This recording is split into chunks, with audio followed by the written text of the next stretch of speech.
আমাদের দেশে মেরাজ নিয়ে আলোচনা হয়, মেরাজের অনেক ভুল ভ্রান্তি জাল হাদিস নিয়ে মেরাজের গুরুত্ব বোঝাতে গিয়ে এমন ভাবে গুরুত্ব বোঝায় যেগুলো সম্পর্কে কোরআন সুন্নাহর সাথে সাংঘর্ষিক, কোরআন সুন্নাহ বিপরীত এমন কিছু জাল হাদিস আমাদের সমাজের ভিতরে এই মেরাজকে কেন্দ্র করে মানুষের মাঝে ওয়াজ নসিহত করে থাকে। কিন্তু এই মেরাজের আসল প্রকৃত শিক্ষা, এই শিক্ষা থেকে আমরা অনেকেই বঞ্চিত হয়ে আছি। আসল মূল উদ্দেশ্য ছিল আমাদের এই মেরাজ আল্লাহ রাসূলকে কেন দিয়েছেন, এই মেরাজ থেকে আল্লাহ রাসূলকে কি কি কর্মসূচি দিয়েছেন, কি কি শিক্ষা আল্লাহ রাসূলকে দিয়েছেন মানব জাতির জন্য, এই শিক্ষাগুলো আমরা প্রত্যেকেই জেনে এগুলো আমল করার কথা ছিল, ঠিক কিনা বলেন? কিন্তু এই আমলের পরিবর্তে আমরা এই মেরাজের গুরুত্ব বোঝাতে গিয়ে আমরা যে মেরাজের শিক্ষা, মেরাজের যে কর্মসূচি আল্লাহ রাসূল আমাদের জন্য নিয়ে এসেছেন, এগুলো আমরা ভুলে গিয়েছি। আজকে আমাদের সবাই মেরাজ নিয়ে বিভিন্ন মসজিদের মধ্যে আলোচনা হয়, অনেক বানোয়াট জাল হাদিস আলোচনা করা হয়, কিন্তু কোরআন সুন্নাহর সঠিক হাদিস, সঠিক দলিল দিয়ে এই মেরাজের শিক্ষাগুলো আলোচনা অনেক মসজিদে হয় না। চলুন আমরা এই মেরাজের যে এই রজনীতে আল্লাহ রাসূল সাল্লাল্লাহু আলাইহি ওয়াসাল্লামকে কি কি নিদর্শন আল্লাহ রাব্বুল আলামিন দেখিয়ে দিয়েছেন, আমরা সেই বিষয়গুলো আলোচনা করব। আল্লাহ রাব্বুল আলামিন যেন আমাদেরকে এই পবিত্র মেরাজের আলোচনা থেকে শিক্ষা নিয়ে বাস্তব জীবনে আমল করার তৌফিক দান করেন, আমিন। আমার প্রিয় ভাইয়েরা, আল্লাহ রাব্বুল আলামিন কোরআনুল কারীমের মধ্যে বলেছেন, সুবহানাল্লাযী আসরা বিআবদিহি লাইলান মিনাল মাসজিদিল হারামি ইলাল মাসজিদিল আকসা আল্লাযী বারাকনা হাওলাহু লিনুরিয়াহু মিন آياتنا إنه هو السميع البصير। আল্লাহ রাব্বুল আলামিন বলেন, পবিত্র সেই মহান সত্তার শপথ যিনি তার প্রিয় বান্দাকে রাতের কিছু অংশ সময়ে মসজিদুল হারাম থেকে মসজিদ আকসা পর্যন্ত ভ্রমণ করিয়েছেন। আল্লাযী বারাকনা হাওলাহু লিনুরিয়াহু মিন আয়াতিনা, যার চতুর্পার্শ্বে অনেক বারাকাহ রয়েছে, অনেক বরকত রয়েছে। আল্লাহ রাব্বুল আলামিন তার নিদর্শন সমূহকে তার হাবিবকে দেখার জন্য আল্লাহ রাব্বুল আলামিন তার হাবিবকে মসজিদুল হারাম থেকে মসজিদ আকসা পর্যন্ত ভ্রমণ করিয়েছে। সুবহানাল্লাহ। অর্থাৎ আল্লাহ রাসূল সাল্লাল্লাহু আলাইহি ওয়াসাল্লাম তিনি কার বান্দা ছিলেন? কথা বলেন, কার বান্দা ছিলেন?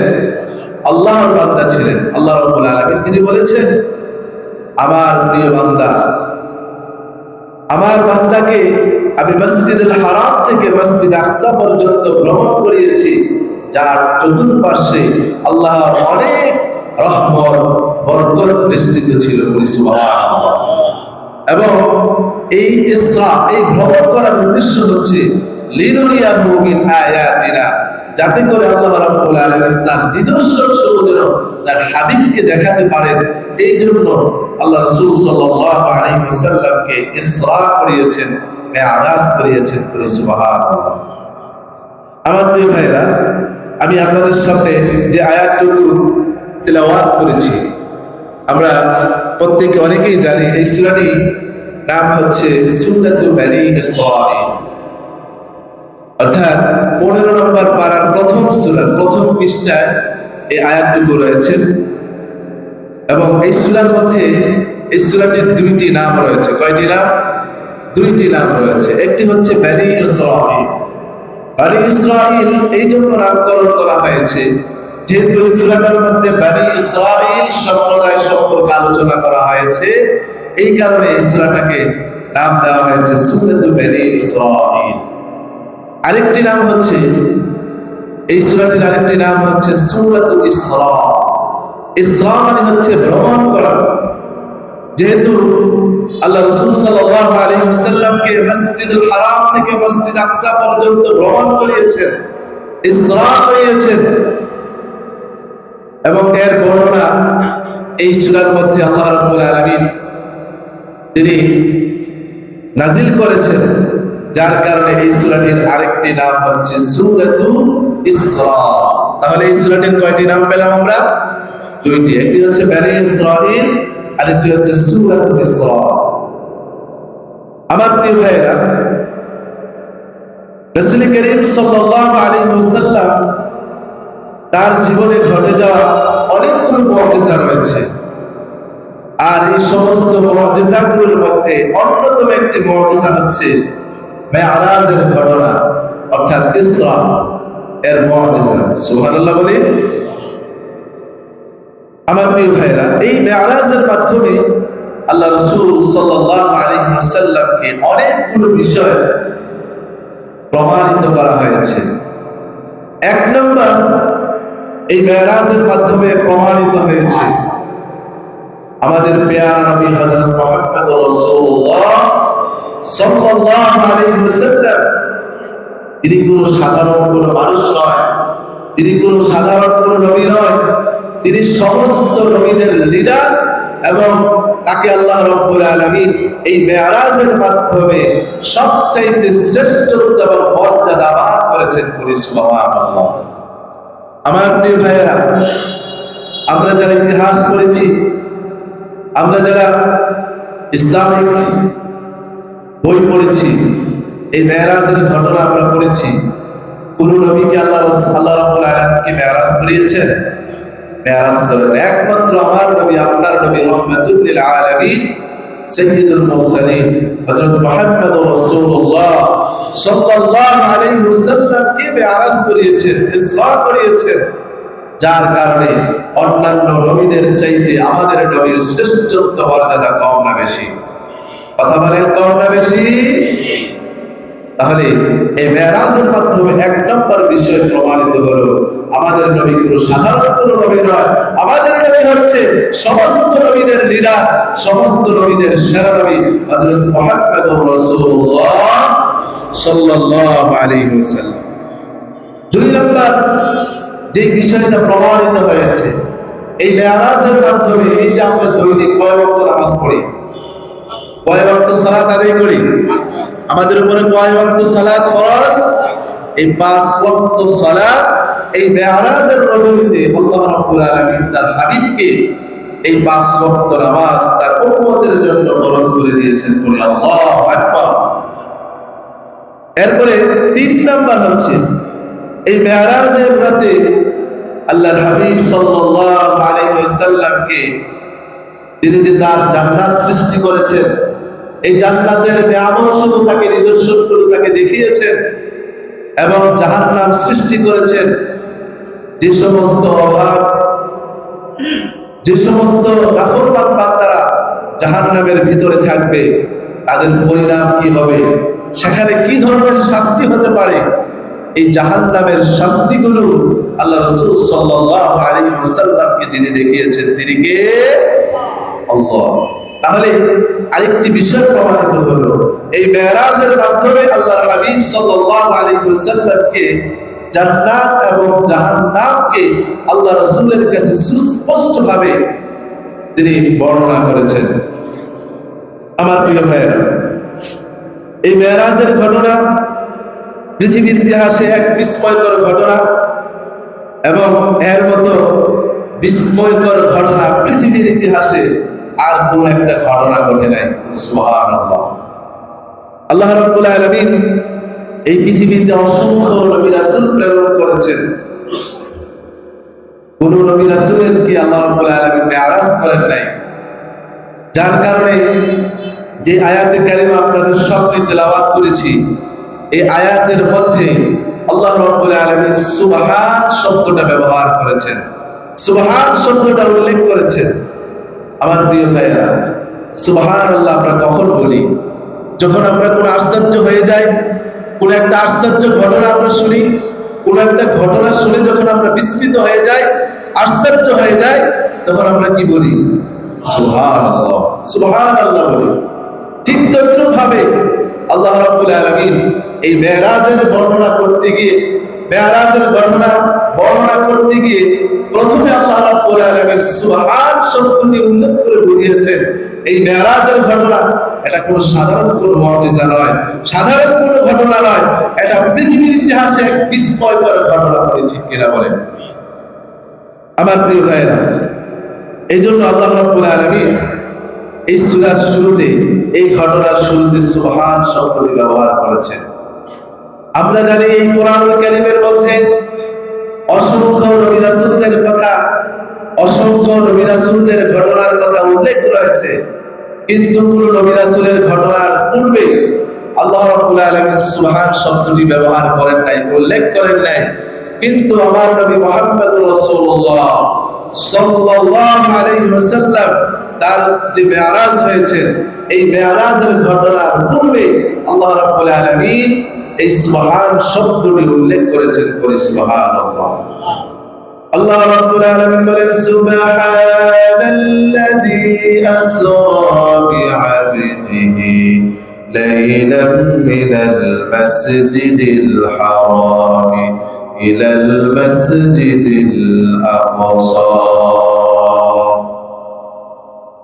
সুবহান সেই মহান পবিত্র সুবহান সত্তার কসম যিনি তার প্রিয় বান্দাকে মসজিদুল হারাম থেকে মসজিদ আকসা পর্যন্ত ভ্রমণ করিয়েছেন, যার চতুর্পার্শ্বে অনেক বরকত সমৃদ্ধ ছিল, যাকে আল্লাহ রাব্বুল আলামিন ইসরায় ভ্রমণ করার মাধ্যমে তার যে নিদর্শনগুলো রয়েছে, এই নিদর্শনগুলো তার হাবিব সাল্লাল্লাহু আলাইহি ওয়াসাল্লামকে দেখিয়েছেন। সুবহানাল্লাহ।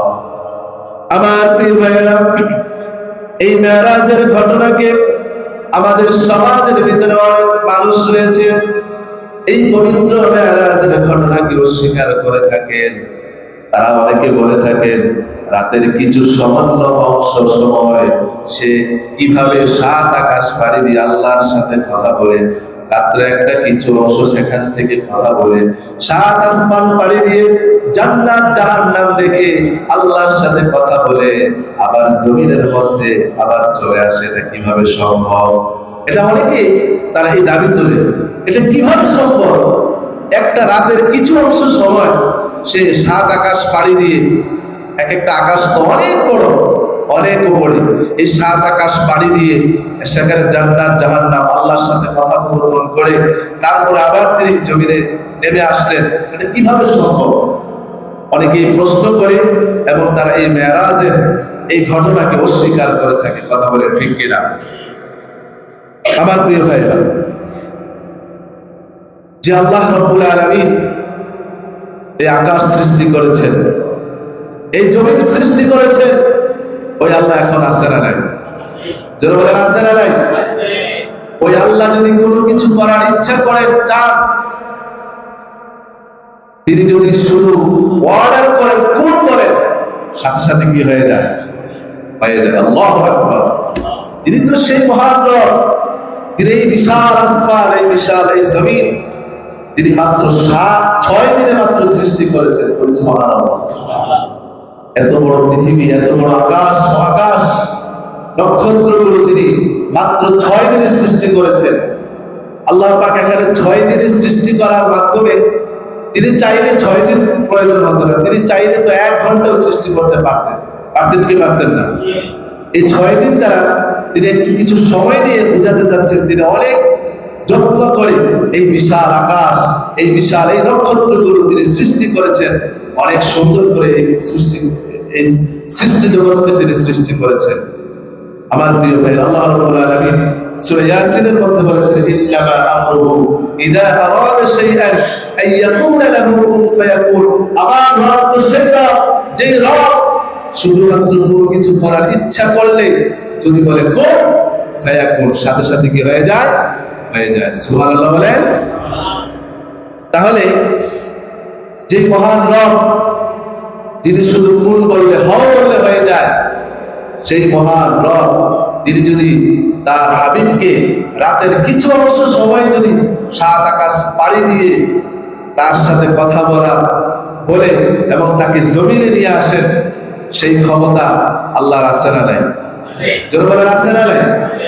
এটাকে যারা অস্বীকার করবে, এটাকে যারা অস্বীকৃতি করবে, তাদের ঈমান থাকবে না। কারণ আল্লাহ রাব্বুল আলামিন এবং তার হাবিব সুন্নাহর মাধ্যমে স্পষ্ট করে বলে দিয়েছেন এই মেরাজ সম্পর্কে। এত সুন্দর স্পষ্ট করার মধ্যেও যারা এই মেরাজকে, নবীজির এই মেরাজকে যারা অস্বীকার করবে, তাদের ঈমান থাকবে না। আমার প্রিয় ভাইয়েরা, আল্লাহ রাব্বুল আলামিন তার হাবিবকে সরাসরি মেরাজ করিয়েছেন। অনেকে বলেন যে আল্লাহ রাসূলকে স্বপ্নে যোগে মেরাজ করিয়েছেন। না, আল্লাহ রাসূলকে স্বপ্নে যোগে মেরাজ করেন নাই, আল্লাহ রাসূলকে সরাসরি ভাবে মেরাজ করিয়েছেন কে? আমার প্রিয় ভাইয়েরা, রাসূল করিম সাল্লাল্লাহু আলাইহি ওয়াসাল্লামের যখন নবুয়তের এক যুগ পূর্ণ হলো, তাওহীদের দাওয়াত এবং তাবলীগ এবং দ্বীনের দাওয়াতকে চূড়ান্ত পর্যায়ে যখন এসে গিয়েছে, আল্লাহ রাব্বুল আলামিন যখন বুঝতে পারলেন এর উপরে ভিত্তি করে এই দাওয়াতকে প্রচার প্রসার করার জন্য, একটি নতুন সমাজ গঠন করার জন্য আমি আমার হাবিবকে আমার কাছে এনে কিছু কর্মসূচি দিতে চাই। এই কর্মসূচির মাধ্যমে তার পরবর্তী দাওয়াতি কাজগুলোকে সেইভাবে উপস্থাপন করবে। সুবহানাল্লাহ। আমার প্রিয় ভাইয়েরা, আল্লাহর হাবিব সাল্লাল্লাহু আলাইহি ওয়াসাল্লাম তিনি উম্মাহানির ঘরে ছিলেন। ওই উম্মাহানির ঘর থেকে আল্লাহ রাসূলকে কাবার প্রান্তরে নিয়ে গেলেন। সেখান থেকে মসজিদুল আকসা, মসজিদুল হারাম থেকে মসজিদ আকসা পর্যন্ত ভ্রমণ করিয়েছেন। এই জন্য আল্লাহ রাব্বুল আলামিন কোরআনুল কারীমের মধ্যে বলেছেন, সুবহানাল্লাযী আসরা বিআবদিহি লাইলাম মিনাল মাসজিদিল হারাম। আল্লাহ রাব্বুল আলামিন বলেন, ওই সুবহান সত্তা, পবিত্র মহান সত্তা, যিনি তার বান্দাকে মসজিদুল হারাম থেকে মসজিদ আকসা পর্যন্ত ভ্রমণ করিয়েছেন। আমার প্রিয় ভাইয়েরা, আল্লাহ পাক বলছেন, লিনুরিয়াহু মিন আয়াতিনা। এই আয়াতের শেষ অংশে বলেছেন, আমি এই মেরাজ, এই ইসরা করার উদ্দেশ্য হচ্ছে যাতে করে আমার কিছু নিদর্শন আমার হাবিবকে দেখাতে পারি। এই জন্য আমি আমার হাবিবকে ইসরা করিয়েছি, ভ্রমণ করিয়েছি, মেরাজ করিয়েছি। সুবহানাল্লাহ। আমার প্রিয় ভাইয়েরা, বিশ্বনবী সাল্লাল্লাহু আলাইহি ওয়াসাল্লামকে মেরাজের রাতে যেই নিদর্শনগুলো আল্লাহ রাব্বুল আলামিন দেখিয়েছেন, ওই নিদর্শনগুলো আমি আপনাদের সামনে এখন আলোচনা করব। আল্লাহর হাবিব মেরাজের রজনীতে তিনি সেখানে গিয়ে কি কি নিদর্শনগুলো দেখেছেন। এক নম্বর হচ্ছে, সাত আসমানের উপরে সেখানে হযরত আদম আলাইহিস সালাতু ওয়াস সালাম, আমাদের আদি পিতা আদম আলাইহিস সালাতু ওয়াস সালাম সেখানে তিনি রয়েছেন। আল্লাহ রাসূল যখন মেরাজের রাতে সেখানে গেলেন, সেখানে গিয়ে দেখলেন আদম আলাইহিস সালাতু ওয়াস সালামের ডান দিকে একদল লোক রয়েছে, আদম আলাইহিস সালামের বাম দিকে একদল লোক রয়েছে। আল্লাহ রাসূল সাল্লাল্লাহু আলাইহি সাল্লাম জিবরিলকে প্রশ্ন করলেন, ও জিবরাইল, এই লোকগুলো কারা? ডান দিকে লোকগুলো কারা? বাম দিকে লোকগুলো কারা? তখন জিবরাইল আলাইহিস সালাতু ওয়াস সালাম আল্লাহর হাবিবকে বললেন, ও আল্লাহর নবী, ওই যে আদম আলাইহিস সালাতু ওয়াস সালামের ডান দিকে যে লোকগুলো দেখতে পাচ্ছেন, তারা হচ্ছেন ডানপন্থী, তারা হচ্ছে জান্নাতি লোক। আর যাদেরকে আপনি বাম দিকে দেখতে পাচ্ছেন, তারা দুনিয়াতে রাম আর বামদের পক্ষে ছিল, তারা বামপন্থী ছিল, যার কারণে তারা হচ্ছে জাহান্নামী ব্যক্তি। নাউজুবিল্লাহ। অর্থাৎ আল্লাহ রাসূলকে প্রথম যে নিদর্শন দেখিয়েছেন, আল্লাহ রাসূল মেরাজের রাতে প্রথম নিদর্শন তিনি দেখেছেন, হযরত আদম আলাইহিস সালাতু ওয়াস সালামের ডান দিকে যে লোকগুলো ছিল, তারা দুনিয়াতে হকপন্থী ছিল, তারা ডানপন্থী লোক ছিল, তারা নবী রাসূলদের পথ অনুসরণ করত। কথা বলেন ঠিক কিনা? যারা নবী রাসূলদের পথ অনুসরণ করেছে, যারা ডানপন্থী লোকদেরকে, যারা গ্রহণ করেছে, যারা কোরআন সুন্নাহ অনুযায়ী তার জীবন যাপন করেছে, যারা আলেম ওলামাদের সাথে সম্পর্ক রেখেছে, যারা দ্বীনের কথাগুলো যারা দুনিয়াতে জীবন যাপন করেছে, আল্লাহ রাব্বুল আলামিন তাদেরকে ডানপন্থী হিসাবে ওই মেরাজের রাতে আল্লাহ রাসূল সাল্লাল্লাহু আলাইহি ওয়াসাল্লামকে আদম আলাইহিস সালাতু ওয়াস সালামের ডান দিকে জান্নাতি ব্যক্তি হিসাবে দেখতে পেয়েছেন। সুবহানাল্লাহ। আর যারা নাকি দুনিয়াতে আমার বামদের পক্ষে ছিল, যারা আলেম ওলামাদের বিপক্ষে ছিল, যারা কোরআন সুন্নাহর বিপরীত ছিল, যারা রাসূলের দুশমনী ছিল, যারা নবী রাসূলের বিপক্ষে ছিল, তারা হয়ে যাবে বামপন্থী। তারা হচ্ছে শয়তানের দল। ওই শয়তানের দল বামপন্থী লোকেরা থাকবে জাহান্নামে। ঠিক কিনা বলে? তাহলে আল্লাহ রাসূলকে প্রথম যে নিদর্শন দেখিয়েছে, আল্লাহ রাসূলকে প্রথমে জান্নাত জাহান্নাম দেখিয়েছেন। আদম আলাইহিস সালাতু ওয়াস সালামের ডান দিকে তাদেরকে জান্নাতি ব্যক্তিদেরকে দেখতে পেয়েছেন, আর বাম দিকে যে লোকগুলো দেখতে পেয়েছেন তারা হচ্ছে কি? জাহান্নামী বামপন্থী লোক। এরপরে 2 নাম্বার যে নিদর্শন আল্লাহ রাসূলকে দেখিয়েছেন, আল্লাহ রাসূল সাল্লাল্লাহু আলাইহি ওয়াসাল্লাম তিনি বাইতুল মামুরে গিয়েছেন। ওই বাইতুল মামুরে সেখানে গিয়ে দেখলেন বিশাল এক মসজিদ। ওই মসজিদ এত বিশাল মসজিদ, ওই মসজিদের ভিতরে কাতারের সংখ্যা রয়েছে 70,000 কাতার। সুবহানাল্লাহ। কয় হাজার? 70,000 কাতার বিশিষ্ট মসজিদ, এবং প্রতিটি কাতারের মধ্যে 70,000 ফেরেশতা একসাথে দাঁড়িয়ে সালাত আদায় করতে পারে। সুবহানাল্লাহ। 70,000 কাতার বিশিষ্ট মসজিদ, এবং এক একটা কাতারের মধ্যে কতজন ফেরেশতা সালাত আদায় করতে পারে? 70,000 ফেরেশতা এক এক কাতারের মধ্যে দাঁড়িয়ে সালাত আদায় করতে পারে। আল্লাহু আকবার। আল্লাহর হাবিব সাল্লাল্লাহু আলাইহি ওয়াসাল্লাম ওই বাইতুল মামুরে দেখলেন ফেরেশতারা কত সুন্দর করে সেখানে সালাত আদায় করছে। আল্লাহ রাসূল বলছেন, এই মসজিদের ভিতরে কোন ফেরেশতা যদি এক ওয়াক্ত নামাজ আদায় করার সুযোগ পায়, কিয়ামত পর্যন্ত আর ওই কোন ফেরেশতা দ্বিতীয়বার সেখানে সালাত আদায় করার সুযোগ পাবে না। সুবহানাল্লাহ। আমাদের এই মসজিদে আযান হয় কয় ওয়াক্ত? কয়বার আযান হয়? আমরা চাইলে 5 বার, এর চাইতে বেশিও আমরা আসতে পারি। ঠিক কিনা বলে? কিন্তু বাইতুল মামুরে যে মসজিদ রয়েছে, ওই বাইতুল মামুর মসজিদের মধ্যে 70,000 বিশিষ্ট কাতার বিশিষ্ট মসজিদ, প্রতিটি কাতারে 70,000 ফেরেশতা একসাথে দাঁড়িয়ে সালাত আদায় করতে পারে। আল্লাহ রাসূল বলেছেন,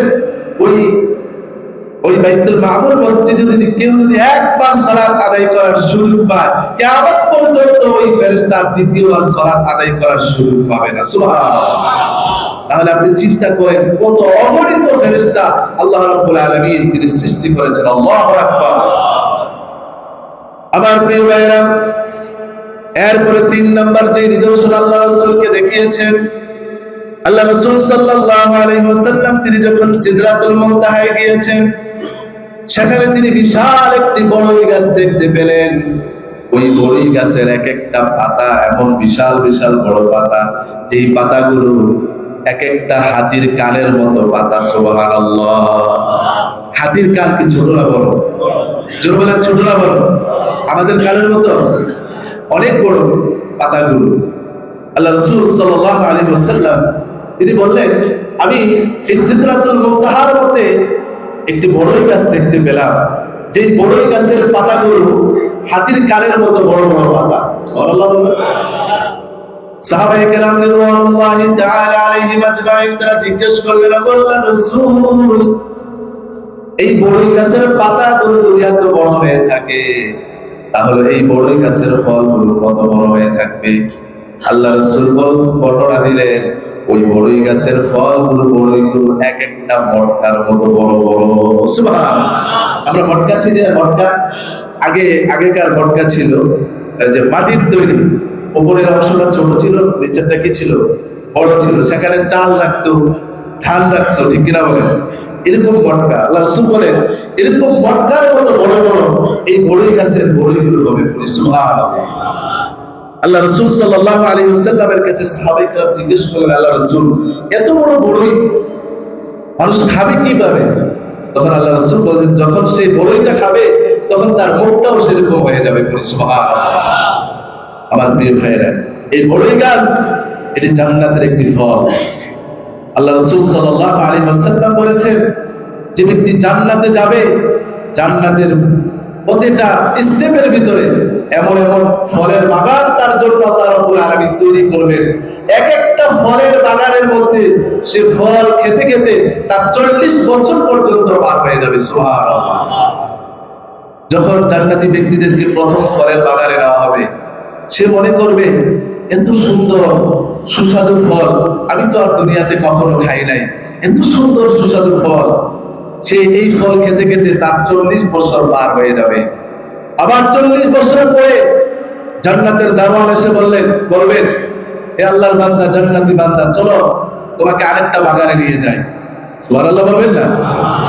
তখন ওই জান্নাতি ব্যক্তির আশ্চর্য হয়ে যাবে, এর চাইতে কি সুন্দর ফলের বাগান আর হতে পারে?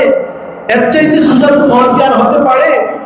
তখন জান্নাতের দারোয়ানরা বলবে, এটা তো জান্নাতের প্রথম স্টেপের ফলের বাগান, আপনি পরবর্তী স্টেপে এরপর স্টেপ বাই স্টেপ গেলে আপনি আরো কত নাজলে আমাদের কত জান্নাতি ফল আপনি দেখতে পাবেন, এগুলো দেখে আপনি আত্মহারা হয়ে যাবেন। বলে আল্লাহু আকবার। সেই ফলগুলো আমরা খেতে চাই কি চাই না? জোরে বলেন, চাই কি চাই না? আল্লাহ যেন আমাদেরকে জান্নাতের ফল আস্বাদন করার তৌফিক দান করেন। প্রিয় ভাইয়েরা, এরপরে আল্লাহ রাসূল সাল্লাল্লাহু আলাইহি ওয়াসাল্লামকে 4 নম্বর যে নিদর্শন মেরাজের রজনীতে দেখিয়েছেন। আল্লাহ রাসূল সাল্লাল্লাহু আলাইহি ওয়াসাল্লাম তিনি এই মেরাজের রজনীতে গিয়ে সেখানে দেখতে পেলেন 4টা নদী। কয়টা নদী? 4টা নদী আল্লাহ রাসূল দেখতে পেলেন। 2টা নদী চলে গেল জান্নাতের দিকে, আর 2টা নদী দুনিয়াতে চলে আসলো। একটা হচ্ছে ফুরাত নদী, আর একটা হচ্ছে নীল নদী। সুবহানাল্লাহ বলেন। আল্লাহ রাসূল সাল্লাল্লাহু আলাইহি ওয়াসাল্লাম জিবরাইলকে প্রশ্ন করলেন, ও জিবরাইল, এই যে 2টা নদী দুনিয়াতে গিয়েছে, এই 2টা নদী দুনিয়াতে যাওয়ার উদ্দেশ্য কি? তখন জিবরাইল আল্লাহর হাবিবকে বললেন, ও আল্লাহর নবী, এই 2টা নদী হচ্ছে ফুরাত নদী আর নীল নদী। অর্থাৎ এই দুটো নদীর এরিয়াটা হচ্ছে আপনার ইসলামের এরিয়া। বলি সুবহানাল্লাহ। অর্থাৎ এই 2টা এরিয়া হচ্ছে এই বিশাল এলাকা জুড়ে আপনার ইসলামের এরিয়া, ইসলামিক স্টেট হবে। অর্থাৎ এই পুরাটা এরিয়া হচ্ছে আপনার ইসলামের এরিয়া। বলি সুবহানাল্লাহ। আমার প্রিয় ভাইয়েরা, এরপরে 5 নম্বর আল্লাহ রাসূল সাল্লাল্লাহু আলাইহি ওয়াসাল্লামকে যে নিদর্শন দেখিয়েছেন, আল্লাহ রাসূল সাল্লাল্লাহু আলাইহি ওয়াসাল্লাম তার উপর যখন জিবরাইল ওহী নিয়ে আসতো, ওহী নিয়ে আসার সময় জিবরাইল বিভিন্ন সূরা, বিভিন্ন আকৃতি নিয়ে তিনি আল্লাহ রাসূলের কাছে আগমন করতেন। সুবহানাল্লাহ বলেন। এক এক সময় এক এক আগমন সূরাত দিয়ে, আকৃতি নিয়ে আগমন করতেন। কিন্তু জিবরাইলের যে প্রকৃত সূরাত, এই সূরাতটা মাত্র কয়েকবার আল্লাহ রাসূলের কাছে এই প্রকৃত সূরাতটা তিনি নিয়ে এসেছেন, ওহী নিয়ে এসেছিলেন। আল্লাহ রাসূল সাল্লাল্লাহু আলাইহি ওয়াসাল্লাম বলেছেন, আমি যখন সিদরাতুল মুনতাহায় গেলাম, ওই জিবরাইলকে আমি তার আসল রূপ, তার প্রকৃত রূপ হিসাবে আমি তাকে দেখতে পেয়েছি। সুবহানাল্লাহ। এজন্য আল্লাহ রাব্বুল আলামিন বলেন, লাকাদ রাআহু নাজলাতান উখরা ইনদা সিদরাতিল মুনতাহা। আমি রাব্বুল আলামিন ওই মেরাজের রাতে জিবরাইলকে তার নিজস্ব আকৃতিতে আমি রাসূলের সামনে উপস্থাপন করেছি। বলি সুবহানাল্লাহ। এরপরে 6 নম্বর মেরাজ আল্লাহ রাসূলকে যে নিদর্শনটা দেখিয়েছেন, আল্লাহ রাসূল যখন মেরাজে গেলেন, সেখানে যাওয়ার পরে তিনি দেখতে পেলেন দুনিয়াতে যারা নামাজের সময় মসজিদের পাশ দিয়ে হেঁটে গিয়েছে, নামাজের সময় হয়েছে, নামাজ পড়ে নাই, বেনামাজির শাস্তি তিনি সেদিন দেখতে পেলেন। আল্লাহ রাসূল সাল্লাল্লাহু আলাইহি ওয়াসাল্লাম তিনি সেদিন দেখতে পেলেন একটা লোক বিশাল এক পাথর দিয়ে তার নিজের মাথাগুলো নিজে এই পাথর দিয়ে থেতলিয়ে দিচ্ছে, পাথর দিয়ে নিক্ষেপ করছে, এবং এক একটা পাথরের আঘাতে তার মাথা দিয়ে ফিঙ্কি দিয়ে রক্ত বের হয়ে যাচ্ছে। এক একটা পাথরের আঘাতে তার মাথার মগজগুলো বেয়ে বেয়ে পড়ছে। এক একটা আঘাতে তার মাথাগুলো ছিদ্র হয়ে যাচ্ছে, ফিনকি দিয়ে রক্ত বের হয়ে যাচ্ছে, আর এমন জোরে চিৎকার মারছে। রাসূল করিম সাল্লাল্লাহু আলাইহি ওয়াসাল্লাম বলেছেন, ওই ব্যক্তির চিৎকারের আওয়াজটা যদি দুনিয়াতে হতো, তাহলে ওই চিৎকারের আওয়াজের সাথে সাথে আকাশটা পর্যন্ত জমিনে ভেঙে পড়তো। সুবহানাল্লাহ, এত জোরে চিৎকার দিত তিনি। তার এই বিশাল বড় পাথর দিয়ে তার নিজের মাথার মধ্যে নিজে আঘাত করছে, আর এমন জোরে জোরে চিৎকার মারছে, এবং চিৎকারের ছুটে তার মাথা দিয়ে ফিনকি বেয়ে রক্ত পড়ছে, তার মাথার মগজগুলো টক করে বের হয়ে পড়ছে, আর এমন জোরে জোরে চিৎকার দিচ্ছে। রাসূল বলেছেন, এই চিৎকারের আওয়াজ যদি দুনিয়াতে হতো, তাহলে আল্লাহর এই আকাশটা জমিনের মধ্যে ভেঙে চুরমার হয়ে যেত। আল্লাহু আকবার। রাসূল করিম সাল্লাল্লাহু আলাইহি ওয়াসাল্লাম জিবরাইলকে প্রশ্ন করলেন, ওগো জিবরাইল, এত কঠিন শাস্তি কেন দেওয়া হচ্ছে? তখন জিবরাইল আল্লাহর হাবিবকে বললেন, ও আল্লাহর হাবিব, এই সমস্ত লোক হচ্ছে তারা আপনার ওই সমস্ত উম্মত যারা দুনিয়াতে বেনামাজি ছিল, যারা মসজিদের পাশে দিয়ে মসজিদের ধারে কাছে যায় নাই, মুয়াজ্জিন সাহেব আযান দিয়েছে, মসজিদের পাশ দিয়ে হেঁটে যায়, দুনিয়ার সমস্ত কাজে ব্যস্ত হয়ে পড়ে, কিন্তু তারা নামাজি ছিল না, তারা বেনামাজি ছিল, যার কারণে এই বেনামাজির শাস্তি হিসাবে আল্লাহ রাব্বুল আলামিন তাকে এইভাবে শাস্তি দিচ্ছেন। বলি নাউযুবিল্লাহ। তাহলে আমরা কি নামাজ পড়বো না ছাড়বো? নামাজ পড়তে হবে নাকি না পড়লেও চলবে? আমার প্রিয় ভাইয়েরা, এইভাবে বেনামাজির শাস্তি অনেক ভাবে দেওয়া হয়েছে। আল্লাহ রাসূল একটা বর্ণনার কথা এখানে বলেছেন। এরপরে যে আল্লাহ রাসূল সাল্লাল্লাহু আলাইহি ওয়াসাল্লাম যখন এই মেরাজের রাতে গেলেন, তিনি আরেকটি ভয়াবহ শাস্তি দেখতে পেলেন। আল্লাহ রাসূল সাল্লাল্লাহু আলাইহি ওয়াসাল্লাম তিনি বলেন, আমি সেখানে গিয়ে দেখলাম একটা বিশাল বড় রক্তের নদী। ওই রক্তের নদীর পানিগুলো দুর্গন্ধ, পচাযুক্ত, পুষ এরকম দুর্গন্ধযুক্ত পানি।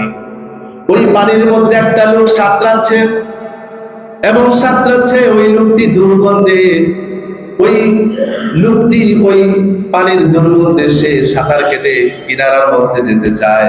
আরেকজন লোক তাকে পাথর দিয়ে নিক্ষেপ করে, এবং পাথরের চিৎকারের আঘাতে সে চিৎকার দিয়ে আবার মাঝখানে চলে যায়। এরকম করে শাস্তি হচ্ছে। আল্লাহ রাসূল সাল্লাল্লাহু আলাইহি ওয়াসাল্লাম দেখতে পেলেন ওই লোকটাকে এমন ভাবে পাথর দিয়ে আঘাত করছে, ওই লোকটা ওই রক্তের নদীতে, এই পচা দুর্গন্ধযুক্ত এই পুষ পানিতে তিনি থাকতে পারছেন না। তিনি এই চিৎকারের সাথে সাথে তিনি কি মানে সাঁতার কেটে কেটে তিনি মানে কিনারায় চলে যেতে চাচ্ছেন। তখন আল্লাহ রাসূল সাল্লাল্লাহু আলাইহি ওয়াসাল্লাম তিনি দেখতে পেলেন একজন ফেরেশতা তাকে এই পাথর দিয়ে আবার তাকে নিক্ষেপ করে, ওই পাথরের নিক্ষেপের সাথে সাথে সে আবার সাঁতরিয়ে মাঝখানে চলে যায়। তখন আল্লাহর হাবিব জিবরাইলকে প্রশ্ন করলেন, ও আল্লাহর হাবিব, তার এত বড় ভয়ঙ্কর শাস্তি কেন দেওয়া হচ্ছে? তখন আল্লাহর হাবিব সাল্লাল্লাহু আলাইহি ওয়াসাল্লামকে জিবরাইল জানিয়ে দেন, ও আল্লাহর হাবিব, এরা হচ্ছে আপনার ওই সমস্ত উম্মত যারা দুনিয়াতে সুদ খেত, সুদ খেয়ে খেয়ে তারা জীবন যাপন করেছে। এই সুদ খাওয়ার কারণে আজকে তাদের এরকম ভয়াবহ শাস্তি হচ্ছে। নাউযুবিল্লাহ বলেন। আমার প্রিয় ভাইরা, আমাদের সমাজে সুদ আছে না নাই? জোরে বলেন, আছে না নাই? অনেক আছে সুদ। আমরা কত ধরনের সুদ খাই। ব্যাংকে টাকা রেখে সুদ খাই, মানুষের কাছে টাকা ধার দিয়ে সুদ খাই, কত ধরনের সুদ। এই সুদের ভয়াবহ একটি শাস্তির কথা আল্লাহ রাসূল এই মেরাজের রজনীতে তিনি আমাদের সামনে উপস্থাপন করেছেন, যে যারা সুদ খায় ওই সুদের একটা শাস্তি হতে পারে। আল্লাহ রাব্বুল আলামিন একটি রক্তের নদীতে, যে নদীর মধ্যে দুর্গন্ধ পচাযুক্ত পুষ, ওই পানির মধ্যে ওই সমস্ত সুদখোরদেরকে সেখানে সাঁতরাবেন। ওই সেখানে ফেরেশতার মাধ্যমে তাকে পাথর দিয়ে সেখানে নিক্ষেপ করবেন, আর এক একটা চিৎকারের আঘাতে আঘাতে, এক একটা পাথরের আঘাতে ওই জাহান্নামী ব্যক্তি, সুদখোর ব্যক্তি চিৎকার দিয়ে উঠবেন, করি নাউযুবিল্লাহ। এরপরে 8 নম্বর নিদর্শন হলো আল্লাহ রাসূল সাল্লাল্লাহু আলাইহি ওয়াসাল্লাম তিনি বলেন, আমি আরো দেখতে পেলাম একদল লোক, তাদের ঠোঁটগুলো উটের মতো বড় বড়, উঁচা উঁচা, এবং তাদেরকে দেখতে পেলাম সেখানে তারা পাথর, এক একজন তারা ওই ঠোঁট দিয়ে এক একটা বিশাল বড় বড় আগুনের পাথর তারা মুখ দিয়ে নিচ্ছে। তারা সেদিন দেখতে পেলাম তারা পিপাসায়, তারা ক্ষুধার যন্ত্রণায় তারা এই আগুনের পাথরগুলো তারা মুখে দিবে। ওই আগুনের পাথরগুলো মুখে দেওয়ার সাথে সাথে যখন আগুনের এই পাথরটাকে যখন চাবানি দিবে, যখন দাঁত দিয়ে যখন চিবানি দিবে, চিবানি দেওয়ার সাথে সাথে ওই পাথরের আগুন, পাথর থেকে আগুনের ফিল্কি বের হয়ে পড়বে, অর্থাৎ ফুলকি দিয়ে আগুন বের হয়ে যাবে। আল্লাহ রাব্বুল আলামিন, আল্লাহ রাসূল সাল্লাল্লাহু আলাইহি ওয়াসাল্লাম তিনি দেখতে পেলেন তাদেরকে এইভাবে শাস্তি দেওয়া হচ্ছে। তখন আল্লাহর হাবিব সাল্লাল্লাহু আলাইহি ওয়াসাল্লাম জিবরাইলকে প্রশ্ন করলেন, ওগো জিবরাইল, আজকে তাদেরকে কেন এত শাস্তি দেওয়া হচ্ছে? এই আগুনের পাথরটাকে কেন খাওয়ানো হচ্ছে? তখন আল্লাহর হাবিব সাল্লাল্লাহু আলাইহি ওয়াসাল্লামকে জিবরাইল বললেন, আল্লাহর নবী, এরা হচ্ছে আপনার ওই সমস্ত উম্মত যারা নাকি দুনিয়াতে এতিমের সম্পদকে আত্মসাৎ করেছে, এতিমের সম্পদ সঠিকভাবে বুঝাইয়া দেয় নাই। এই সমস্ত এতিমের সম্পদ আত্মসাৎকারীদেরকে এইভাবে শাস্তি দেওয়া হচ্ছে। নাউযুবিল্লাহ বলেন। আল্লাহ রাব্বুল আলামিন কুরআনুল কারীমের মধ্যে বলেছেন, ইন্নাল্লাযীনা ইয়াকুলুনা আমওয়ালাল ইয়াতামা যুলমান ইন্নামা ইয়াকুলুনা ফী বুতুনিহিম নারা ওয়া সায়াসলাউনা সাঈরা। আল্লাহ পাক কোরআনের কারীমের মধ্যে তিনি বলেছেন, যারা এতিমের সম্পদ খায়, এতিমের সম্পদকে আত্মসাৎ করে, আল্লাহ রাব্বুল আলামিন বলেন তারা যদি এতিমের সম্পদ খায় না, তারা যেন তাদের পেটের ভিতরে আগুনের ফুলকি, আগুনের পাথর, আগুন যেন তাদের পেটের মধ্যে ভর্তি করছে। নাউযুবিল্লাহ। এটা কার কথা? যারা বলেন কার কথা? ওয়াসায়াসলাউনা সাঈরা। অচিরেই আল্লাহ রাব্বুল আলামিন তাদেরকে এইভাবে শাস্তি দিবেন। আল্লাহ রাব্বুল আলামিন তাদের জন্য শাস্তির জন্য ওয়াদা করেছেন। করি নাউযুবিল্লাহ। এরপরে 9 নম্বর আরো ভয়ানক শাস্তি কথা আল্লাহ রাসূল সাল্লাল্লাহু আলাইহি ওয়াসাল্লাম বর্ণনা করেছেন। হাদিসটি বুখারীর হাদিস। আল্লাহ নবী সাল্লাল্লাহু আলাইহি ওয়াসাল্লাম তিনি বলেন, আমি দেখতে পেলাম একটা বিশাল চুলা দেখতে পেলাম। আমাদের কিছু রেস্টুরেন্টে দেখবেন যে তন্দুর রুটি তৈরি হয়। ওই তন্দুর রুটি যে চুলাটা থাকে তার মুখটা থাকে চিকন আর নিচেটা থাকে কি বড় থাকে, মানে চওড়া থাকে, পাশ থাকে। আল্লাহ রাসূল তিনি দেখতে পেলেন একটা মটকার মতো, অর্থাৎ এরকম একটা চুলা দেখতে পেলেন, এবং রুটির চুলা, সেখানে তিনি দেখতে পেলেন মুখটা অনেক সরু চিকন এবং ভিতরটা অনেক চওড়া। সেখানে দেখতে পেলেন কিছু উলঙ্গ নারীদেরকে সেখানে শাস্তি দেওয়া হচ্ছে ওই চুলার মধ্যে। আর ওই শাস্তির আঘাতে এক একটা নারী এমন ভাবে চিৎকার দেয়, আল্লাহ রাসূল বলেছেন এই চিৎকারের আওয়াজ যদি দুনিয়ার কোনো মানুষ শুনতো, সাথে সাথে ওই মানুষটা জায়গায় বেহুশ হয়ে যেত। আল্লাহু আকবার। আমি জিবরাইলকে প্রশ্ন করলাম, আল্লাহর হাবিব, জিবরাইলকে প্রশ্ন করলাম, জিবরাইল, এই লোকদেরকে এত ভয়ানক শাস্তি কেন দেওয়া হচ্ছে? তখন আল্লাহর হাবিব সাল্লাল্লাহু আলাইহি ওয়াসাল্লামের কাছে জিবরাইল বললেন, আল্লাহর হাবিব, এরা হচ্ছে আপনার ওই সমস্ত উম্মত নারীরা যারা দুনিয়াতে বেহায়াপনা ভাবে চলেছে, বেপরদায় চলেছে। দুনিয়াতে তারা এমন ভাবে জীবন যাপন করেছে, দুনিয়াতে তারা জেনায় লিপ্ত হয়েছিল, পরকীয়ায় লিপ্ত ছিল, এমন ভাবে পোশাক পরিধান করেছে যে পোশাক পরিধান করার চাইতে পোশাক না পরাই ভালো ছিল। অর্থাৎ তার ভিতরে কি আছে না আছে এমন পোশাক পরিধান করে সে দুনিয়াতে জীবন যাপন করেছে, যার কারণে আল্লাহ রাব্বুল আলামিন আজকে তাদেরকে উলঙ্গ করে ওই বিশাল এই মটকার ভিতরে আগুন দিয়ে তাদেরকে পোড়ানো হচ্ছে। নাউযুবিল্লাহ। আমার প্রিয় ভাইরা, আমাদের স্ত্রী, আমাদের মেয়েরা এইভাবে জাহান্নামের মধ্যে আগুনে পড়ুক, এটাকে আমরা চাই? যদি বলেন চাই, তাহলে যদি আমরা না চাই, তাহলে আমাদের স্ত্রী, আমাদের সন্তান, আমাদের মেয়েদেরকে কি বেপরদায় রাস্তা ছাড়া যাবে? ছাড়া যাবে না। আপনি বাবা হয়ে যদি আপনার স্ত্রী, যদি আপনার কোন মেয়ে যদি বেপরদায় রাস্তায় বের হয়, আপনি যদি তাকে নিষেধ না করেন, আপনার যদি আপনি নিষেধ, আপনার কোনো দায়িত্বের অভাবে যদি সে বেপরদায় রাস্তায় চলাফেরা করে আর জেনা ব্যভিচারে লিপ্ত হয়, আল্লাহ রাসূল সাল্লাল্লাহু আলাইহি ওয়াসাল্লাম বলেছেন, আপনি পরিবারের কর্তা হিসাবে, আপনি বাবা হিসাবে, আপনি পরিবারের লিডার হিসাবে হাসরের ময়দানে আল্লাহ রাব্বুল আলামিন আপনাকে দায়ুস হিসাবে হাসরের ময়দানে আপনাকে উঠাবেন। বলি নাউযুবিল্লাহ। আর দায়ুস ব্যক্তিদেরকে আল্লাহ রাব্বুল আলামিন কখনো জান্নাত দিবেন না। এইজন্য প্রিয় ভাইরা, আমাদের পরিবার পরিজন, স্ত্রী, আমাদের মেয়েগুলো যেন বেপরদায় রাস্তায় এমন ভাবে যেন চলাফেরা না করে যে চলাফেরার কারণে অন্য কোনো পুরুষ যেন তাকে নিয়ে বাজে মন্তব্য করে, এমন বাজে মন্তব্য পোশাক থেকে আমাদের স্ত্রী আমাদের মেয়েগুলোকে ওইভাবে আমাদেরকে নিষেধ করতে হবে এবং তাদেরকে ওইভাবে পোশাক, এমন পোশাক পরিধান করাতে হবে যে পোশাকের মধ্যে নম্রতা রয়েছে, ভদ্রতা রয়েছে, মুসলমানের পরিচয় রয়েছে। এমন ভদ্র শালীন পোশাক যেন আমাদের স্ত্রী, আমাদের মেয়েদেরকে যেন আমরা পড়াতে পারি, পারবো ইনশাআল্লাহ। আমাদের কোনো দায়িত্বের অভাবে যেন আমাদের সন্তানগুলো, আমাদের মেয়েগুলো, আমাদের মা বোন স্ত্রীগুলো তারা যেন জাহান্নামের এই কঠিন শাস্তির মধ্যে যেন নিক্ষিপ্ত না হয়, এজন্য আমরা আমাদের জায়গা থেকে আমাদের মা বোনদেরকে সতর্ক করবো ইনশাআল্লাহ।